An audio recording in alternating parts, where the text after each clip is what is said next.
Cake बनाते हुए जब हम बेकर्स खुद सेटिस्फाइड नहीं ना हो जाती तब तक हमें तसल्ली नहीं होती। आज का जो केक है ये बनवाया है सुमैया ने अपने हस्बैंड अब्दुल कयूम को सरप्राइज़ करने के लिए। वो बहुत एक्साइटेड थी, उन्होंने रिक्वेस्ट की थी कि मैं उनके केक की प्रॉपर वीडियो रिकॉर्ड करूं और उनका नेम भी मेंशन करूं। तो उनकी सेकंड मैरिज एनिवर्सरी थी, तो हैप्पी एनिवर्सरी सुमैया। तो अब हम केक की बात कर लेते हैं। तो ये एक अंडे से बेंटो केक जो मैं बनाती हूँ वही है। मेरे जो केक की रेसिपी है उसका 1/4 पार्ट जो है वो मैं 1 एग बेंटो केक के लिए बनाती हूँ।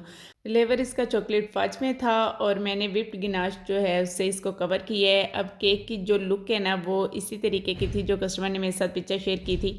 फज केक मैं सेम डे ही बना लेती होती हूँ, ज़रा टाइमली बना के तो मैं फ्रिज में रख देती हूँ और फिर अगर सेकंड टाइम अगर मैंने उसे डिलीवर करना हो तो। लेकिन ये केक मैंने रात में ही कर दिया क्योंकि सुबह पीटीएम था, बच्चों के स्कूल जाना था, तो इसलिए मैंने सोचा कि केक मैं रात में ही हाफ डन कर देती हूँ।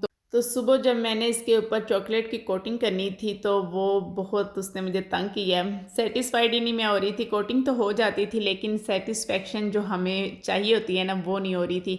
पहले तो मैंने केक बोर्ड के ऊपर ही इसे कोट किया। मुझे ये था कि एक दफ़ा इस पे अच्छे से सेट हो जाएगा तो उठा के इसे मैं दूसरे केक बोर्ड पे रख दूंगी, लेकिन ऐसा नहीं हुआ। नीट लुक ही नहीं आ रही थी। तो फिर मैंने ऊपर से गनाश हटा दी, इसको नीट कर दिया और गनाश को मैंने दोबारा से गर्म किया और इसे मैंने फिर कूलिंग रैक के ऊपर रख दिया कि मैं ऐसे गनाश इसके ऊपर पोर कर देती हूँ।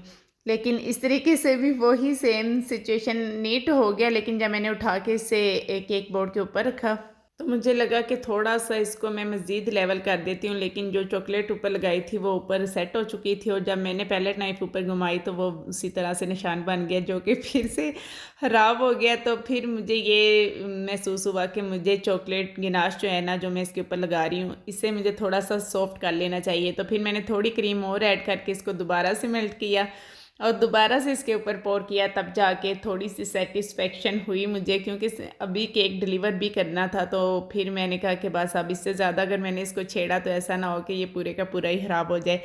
तो बस इस तरीके से मैंने फिर इसको जैसा भी हैंडल हुआ बस उसी तरीके से फिर उसको नीट करके तो उसके ऊपर मैंने लिख दिया जो कस्टमर ने मुझे कहा था।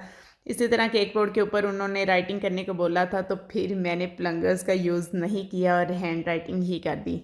साथ में 2 फ्लावर्स एंड कैंडल भी चाहिए थी और केक के ऊपर 2 सिर्फ हार्ट ही रखने थे। अब जो केक के ऊपर मैंने हार्ट रखे वो तो बहुत ही रफ़ लगने लगे। जो पिक्चर कस्टमर ने मेरे साथ शेयर की थी उस तरह के हार्ट नहीं लग रहे थे।